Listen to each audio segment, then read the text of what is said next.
Hello students. आज class +2 unit number 1 electrostatics के lecture number 57 में हमारा टॉपिक है total electric energy stored in grouping of capacitors. कि अगर किसी सर्किट में दो या दो से ज़्यादा कैपेसिटर्स कनेक्टेड हैं तो वहाँ पर टोटल इलेक्ट्रिक एनर्जी कितनी होगी, है ना। तो सबसे पहले हम बात करते हैं total electric energy stored in series combination of capacitors. तो जैसा कि आप सामने स्क्रीन पे देख रहे हो कि there are 3 capacitors having capacitances C1, C2, C3 as shown in figure. और मान लीजिए कि ये जो सीरीज कॉम्बिनेशन ऑफ 3 कैपेसिटर्स है, तो इस सीरीज कॉम्बिनेशन का टोटल पोटेंशियल डिफरेंस V है और CS क्या है? Equivalent capacitance of series combination of capacitors. और जैसा कि हम सब जानते हैं कि सीरीज कॉम्बिनेशन ऑफ कैपेसिटर्स में जितना टोटल चार्ज है Q, तो उतना वही total charge on each individual capacitor भी होता है ना। तो ये हमने ग्रुपिंग ऑफ कैपेसिटर्स में किया था। और साथ ही में ये भी डिस्कस किया था कि जो equivalent capacitance of series combination of capacitors है वो है 1/CS is equal to 1/C1 plus 1/C2 plus 1/C3। तो इक्वेशन नंबर 1। अब अगर आप बात करते हो कि अगर हमें series combination of capacitors CS known है और सीरीज कॉम्बिनेशन का टोटल पोटेंशियल डिफरेंस V भी नोन है, तो हम सीरीज कॉम्बिनेशन का टोटल चार्ज Q भी नोन है ना, तो हम total energy stored in series combination कितनी लिख सकते हैं? Half Q²/CS, equation number 2। तो ये formula U is equal to half CV², U is equal to half Q²/C, ये हमने एनर्जी स्टोर्ड इन ए चार्ज कैपेसिटर में किया था। अब यहाँ देखिए कि जो पहला कैपेसिटर है सीरीज कॉम्बिनेशन का, उसके पास कितनी एनर्जी स्टोर्ड है? तो half Q²/C1, equation number 3। Second capacitor के पास कितनी एनर्जी स्टोर्ड है? U2 half Q²/C2, equation number 4। U3 third capacitor के पास कितनी एनर्जी स्टोर्ड है? Half Q²/C3, equation number 5। तो अब क्योंकि सीरीज कॉम्बिनेशन में 1/CS is equal to 1/C1 plus 1/C2 plus 1/C3, तो अगर हम इक्वेशन नंबर 1 की दोनों साइड्स को हाफ Q² के साथ मल्टीप्लाई करें तो कर दिया ना, ये इक्वेशन नंबर 6 बन गई। पर ये total energy in series combination, ये फर्स्ट कैपेसिटर की एनर्जी, ये सेकंड की है, ये थर्ड की है। तो इट मीन्स जो total electric energy stored in series combination of capacitors है वो किसके इक्वल है? Sum of the electric energies stored in each capacitor of the combination. तो ये प्रूव हो गया ना।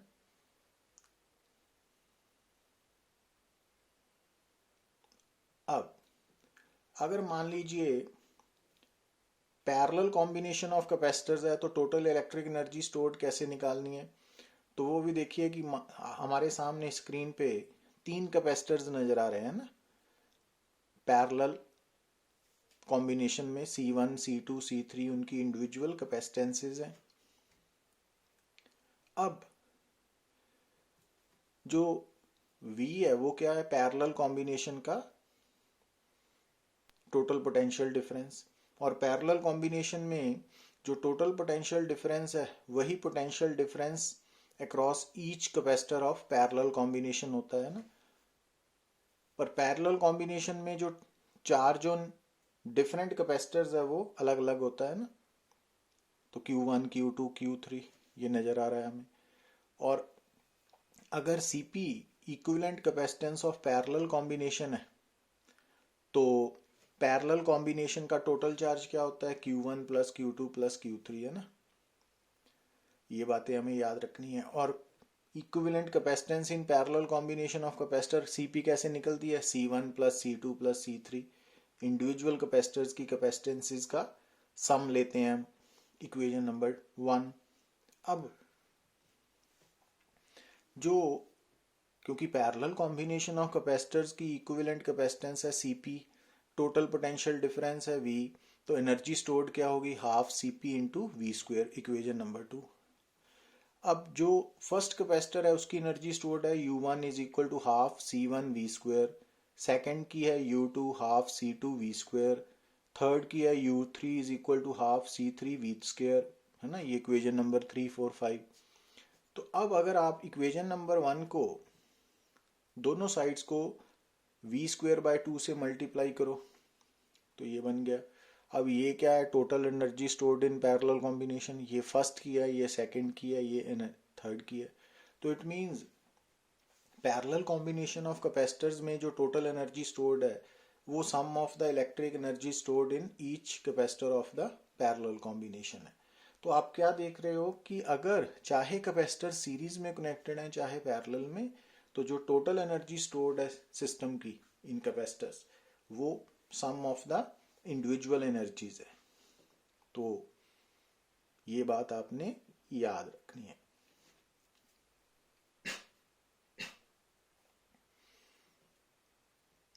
अब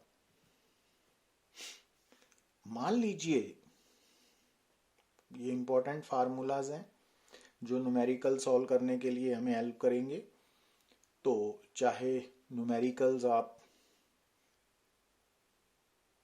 सब्जेक्टिव एग्जाम में हों चाहे कॉम्पिटिटिव एग्जाम्स, तो ये कंसेप्ट्स इंपॉर्टेंट है।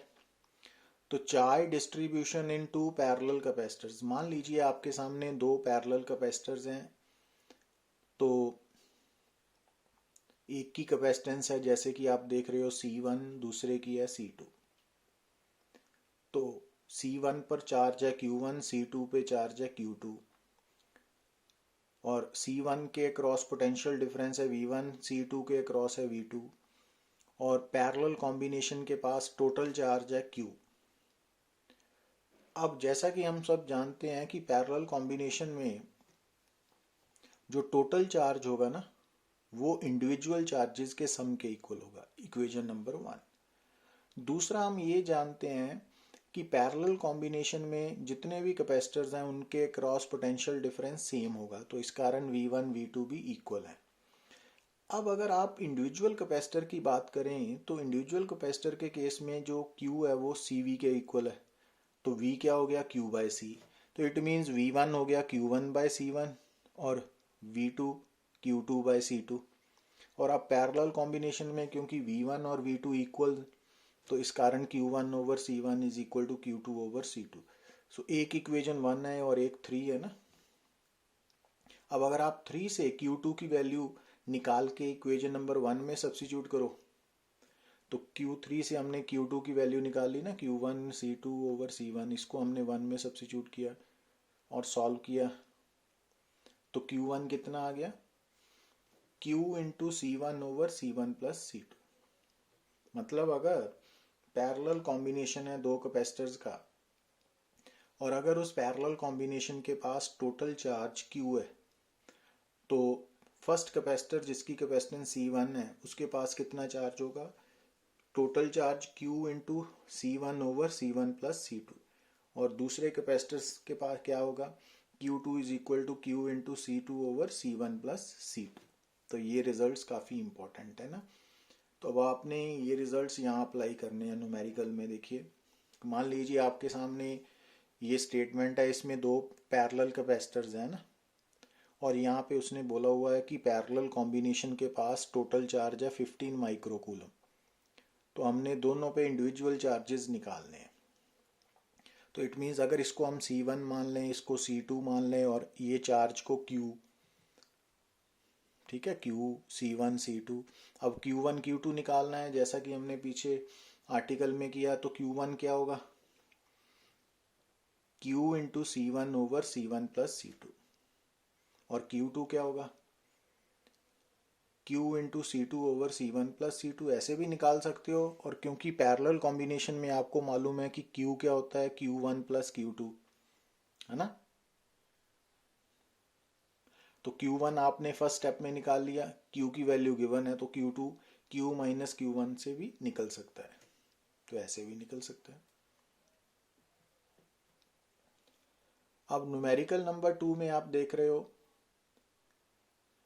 कि दो कैपेसिटर्स हमें गिवन है, पैरेलल कॉम्बिनेशन है, और C1 कैपेसिटर की कैपेसिटेंस 3 माइक्रोफैरेड है, C2 की 6 माइक्रोफैरेड है, और Q1 की वैल्यू 2 माइक्रोकूलम है, और हमने Q और Q2 निकालना है।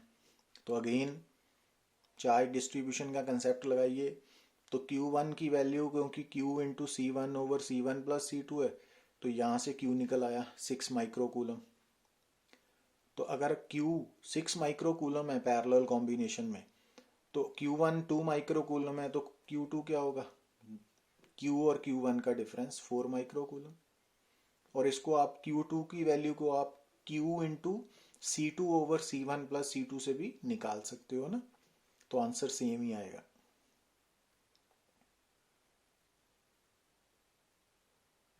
अब जैसे ये थर्ड न्यूमेरिकल है, अब इस न्यूमेरिकल में आप क्या देख रहे हो कि हमें ये 3 कैपेसिटर्स दिए हैं ना, और इस सिस्टम के पास टोटल चार्ज हमें 1 माइक्रोकूलम दिया है।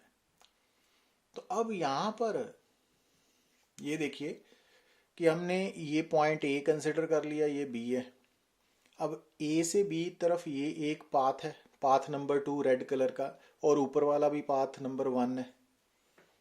अब जो पाथ 2 है वहां पे आपको नजर आ रहे हैं दो कैपेसिटर, ये दोनों सीरीज में है ना, C2 एंड C3। तो सबसे पहले आप क्या करोगे, सीरीज कॉम्बिनेशन का फार्मूला लगा के इक्विवेलेंट कैपेसिटेंस निकाल ली हमने पाथ 2 की, वो क्या आ गई CS2, कितनी 2 माइक्रोफैरड, है ना।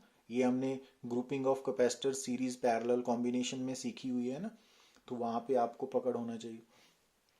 अब ये दोनों पाथ्स पैरेलल में है ना, ठीक है। अच्छा, अब हमने पहले C1 पे चार्ज निकालना है।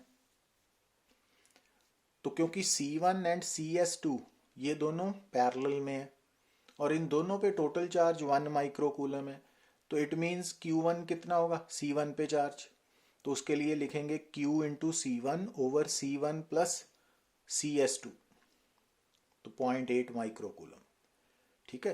तो CS2 पे चार्ज मालूम, सॉरी C1 पे चार्ज मालूम हो गया। अब CS2 पे कितना चार्ज होगा, क्योंकि ये दोनों का पैरेलल कॉम्बिनेशन के पास टोटल चार्ज 1 माइक्रोकूलम है। अब Q1 हमने निकाल लिया, तो Q2 क्या होगा, यहाँ पे ये वाला चार्ज कितना होगा, ये वाला, ये QS लिख लिया सिंबल। तो QS क्या होगा, ये आप पैरेलल कॉम्बिनेशन से भी निकाल सकते हो, कैसे, Q into CS2 over C1 plus CS2, है ना, तो 0.2 माइक्रोकूलम आ गया। अब ये वाला जो CS2 है ना, ये इन दोनों का सीरीज कॉम्बिनेशन है ना, ये वाला, तो ये दोनों का सीरीज कॉम्बिनेशन का रिजल्ट ये है। तो सीरीज कॉम्बिनेशन का टोटल चार्ज QS है ना, तो अगर सीरीज कॉम्बिनेशन का टोटल चार्ज हमें मालूम हो, तो सीरीज कॉम्बिनेशन के इंडिविजुअल कैपेसिटर पे चार्ज भी सेम ही होगा, तो इट मीन्स C2 और C3 पे भी चार्ज कितना होगा, QS होगा ना। तो QS हमने निकाल लिया है। तो यहाँ पे भी चार्ज 0.2 माइक्रोकूलम है, यहाँ पे भी 0.2 माइक्रोकूलम है, और Q1 पे 0.8 माइक्रोकूलम है, ठीक है। तो number of concepts simultaneously mind में आने चाहिए ना। अब जैसे देखिए कि अगर मान लीजिए कि आपके सामने, जैसे पीछे हमने distribution of charges in parallel combination किया, अब distribution of potential difference in series combination of capacitor है। तो आपको ए और बी दो पॉइंट्स के बीच में दो कैपेसिटर्स नजर आ रहे हैं ना, C1 एंड C2 कैपेसिटेंस है, और दोनों सीरीज कॉम्बिनेशन का टोटल पोटेंशियल डिफरेंस V है, और Q क्या है, सीरीज कॉम्बिनेशन का टोटल चार्ज भी है, और charge on each capacitor in series combination भी है Q। और Q की वैल्यू, अच्छा V1 क्या है, सीरीज कॉम्बिनेशन के फर्स्ट कैपेसिटर का पोटेंशियल डिफरेंस।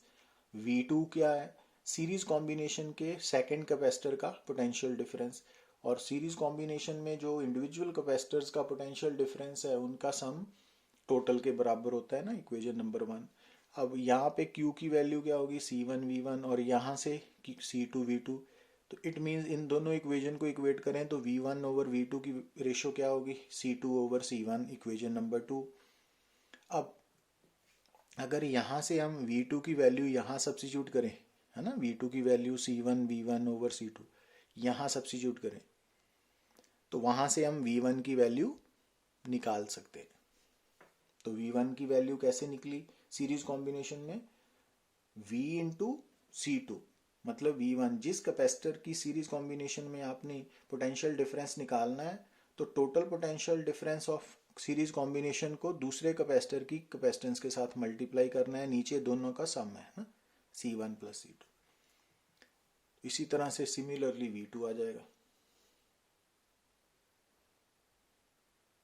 तो ये रिजल्ट्स आपको टिप्स पे चाहिए अगर आपने न्यूमेरिकल्स को इजीली सॉल्व करना है तो। अब न्यूमेरिकल से समझिए बात को। अब जैसे ये आपके सामने दो सीरीज कॉम्बिनेशन में कैपेसिटर्स हैं ए और बी पॉइंट्स के बीच में, और पोटेंशियल डिफरेंस 20 वोल्ट है सीरीज कॉम्बिनेशन का।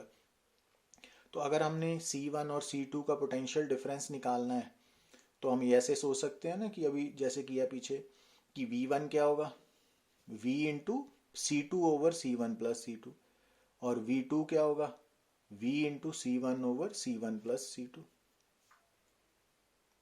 इसको आप जो रूटीन मेथड है कि आप दोनों सीरीज कॉम्बिनेशन की इक्विवेलेंट कैपेसिटेंस निकाल लीजिए।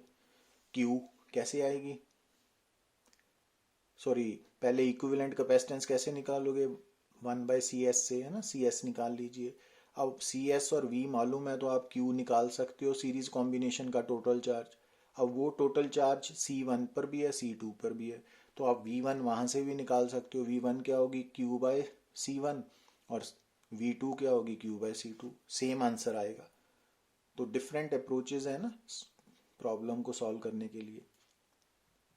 अब जैसे आप यहाँ पे देख रहे हो कि अगर दो पॉइंट्स के बीच में हमें दो सीरीज में कैपेसिटर्स गिवन है, दोनों की कैपेसिटेंस नोन है, और अगर एक का पोटेंशियल डिफरेंस मालूम है तो दूसरे का निकाल सकते हैं और सीरीज का टोटल भी निकाल सकते हैं ना। तो अब यहाँ पर V कैसे निकालोगे, तो V1 गिवन है ना, तो V1 का फार्मूला क्या है, V into C2 over C1 plus C2। तो यहाँ से V निकाल लिया 15/2 वोल्ट। अब V2 कैसे निकालोगे आप, V2 एक तो निकाल सकते हो V2 कि V2 is equal to C1 into V over C1 plus C2। तो दूसरा क्या है कि V1 और V2 का सम सीरीज में V के इक्वल है। अब V1 हमें गिवन है और V आपने निकाल लिया 15/2 वोल्ट, तो V2 क्या होगा, V माइनस V1। तो आंसर सेम आएगा दोनों मेथड से ना।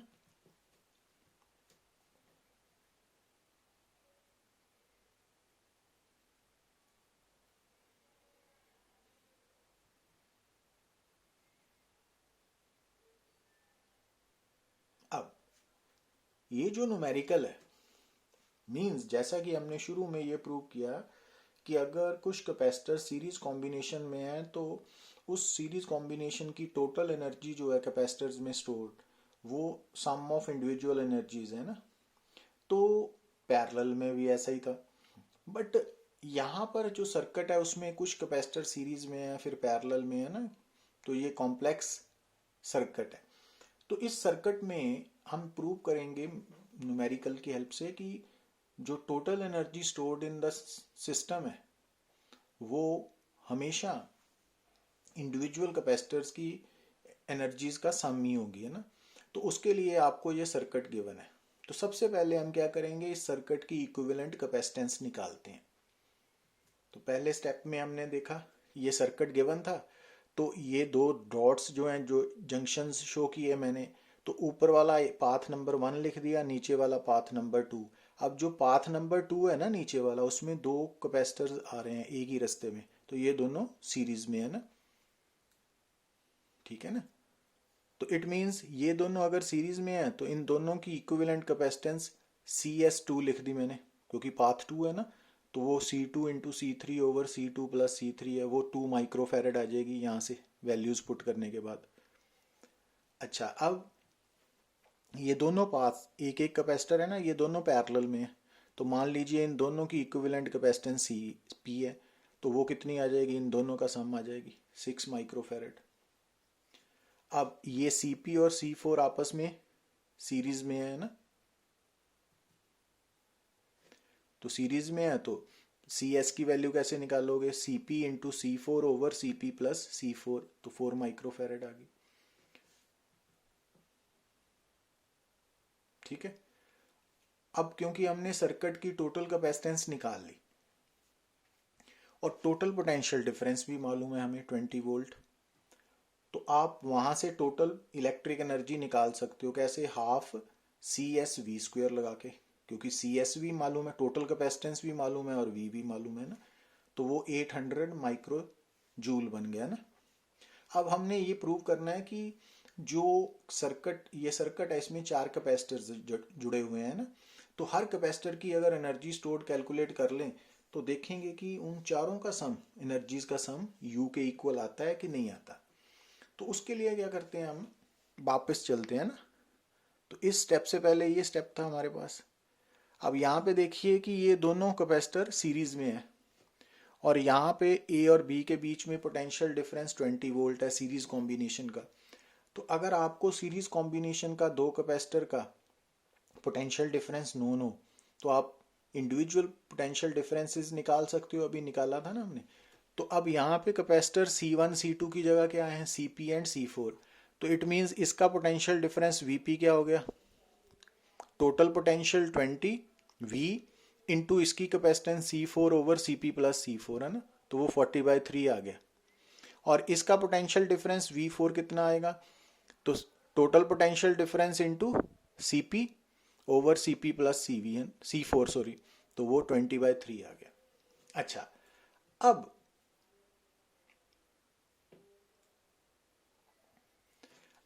यहाँ की एनर्जी स्टोर भी निकाल सकते हैं ना C4 में, तो वो कैसे निकालेंगे, U4 इज इक्वल टू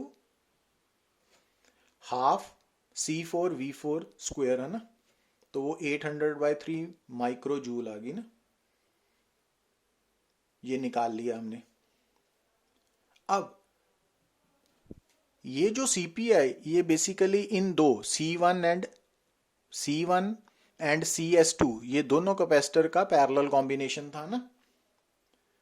अब पैरेलल कॉम्बिनेशन में जो टोटल पोटेंशियल डिफरेंस है वीपी क्या है, इन दो पैरेलल कॉम्बिनेशंस का टोटल पोटेंशियल डिफरेंस वीपी। तो पैरेलल कॉम्बिनेशन में जो टोटल पोटेंशियल डिफरेंस होता है वही पोटेंशियल डिफरेंस इंडिविजुअल में होता है। तो इट मीन्स ये जो कैपेसिटर है CS2 इसका पोटेंशियल डिफरेंस VS2 भी 40/3 होगा और C1 का भी 40/3 वोल्ट होगा ना। ठीक है। अब यहां से आप U1 की वैल्यू निकाल सकते हो क्योंकि C1 का पोटेंशियल डिफरेंस जो है वो 40/3 वोल्ट है V1, तो यहां से U1 की वैल्यू निकाल ली 3200/9 माइक्रो जूल।